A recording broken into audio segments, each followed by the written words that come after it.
Let's talk about the 29th president, Warren G. Harding. Now, when you hear that name, what's the first thing that comes to mind? For a lot of people, maybe most people, it's just one word: scandal. His time in office is often held up as this cautionary tale of corruption and cronyism. But, that's really only half the story. And honestly, it might not even be the most interesting part. All right, so here's the thing that's so fascinating about him. This is the central paradox of Warren Harding. I mean, when he died in office back in 1923, he was incredibly popular. The country was heartbroken. But fast forward to today, you look at any ranking by historians, and he's almost always right down there at the bottom, one of the worst. So, how does that even happen? How do you go from being one of the most beloved presidents to one of the most despised? Was he a successful leader who just got taken down by his friends? Or was he a failed president all along? That's exactly what we're going to dig into. Okay, so first, let's build the case for Harding. To really get why he was so popular, we got to go back to why he got elected in the first place. And it all boils down to this one super powerful idea he presented to a country that was just completely worn out. You have to remember what America had just been through: the absolute horror of World War I, and then the devastating flu pandemic right on its heels. People were just done. They were tired of big dramatic crusades and global chaos. So when Harding came along promising a return to normalcy, it was like music to their ears. It was exactly what the country was craving, and boy, did they show it. They elected him in a historic landslide. And here's the thing. It wasn't just empty words. The Harding administration actually got a lot done. I'm talking major policy victories. They pushed through huge tax cuts to fire up the post-war economy. They created the very first formal budget system for the entire country. They got the ball rolling on a national highway system. He even got steel mills to finally agree to an 8-hour workday. And internationally, he got the world's biggest powers together for the Washington Naval Conference, which was a huge deal for disarmament. And I gotta emphasize, that Budget and Accounting Act, that was a game changer. It sounds kind of dry, I know, but before this, it was total chaos. Every government department would just go straight to Congress asking for money. Harding's law put a stop to that. It centralized the whole thing under the president, creating the modern organized federal budget we have today. A really huge leap forward for governing. But here's a side of Harding that almost nobody talks about. He actually took some stands that were incredibly progressive and, frankly, really brave for his time. He pardoned Eugene Debs, the famous socialist who was thrown in jail for speaking out against the war.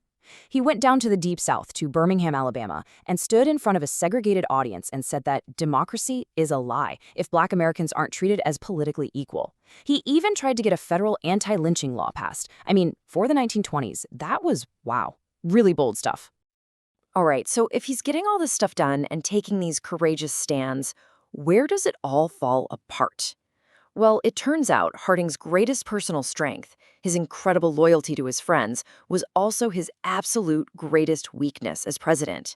And that loyalty is what started the whole downward spiral. You can really see it in his cabinet picks. It was like a tale of two teams. On one side, you had the absolute best and brightest. I'm talking future President Herbert Hoover, the financial wizard Andrew Mellon, the brilliant Charles Evans Hughes. But on the other side, he brought in his buddies from back home, his old cronies. They became known as the Ohio Gang, and that included guys like Albert Fall and Harry Daugherty. And the tragic part is, Harding knew.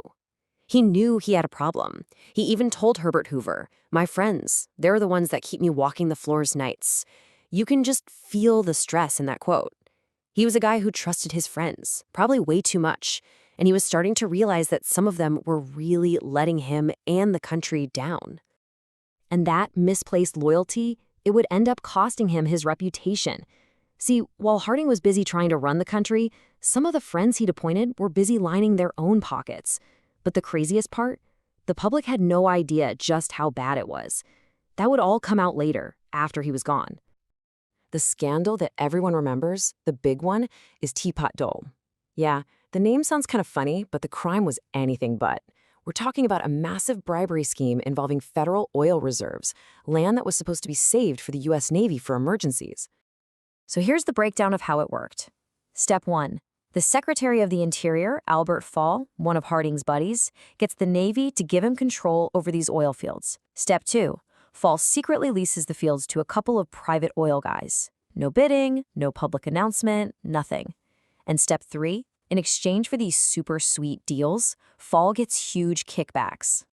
How big are we talking?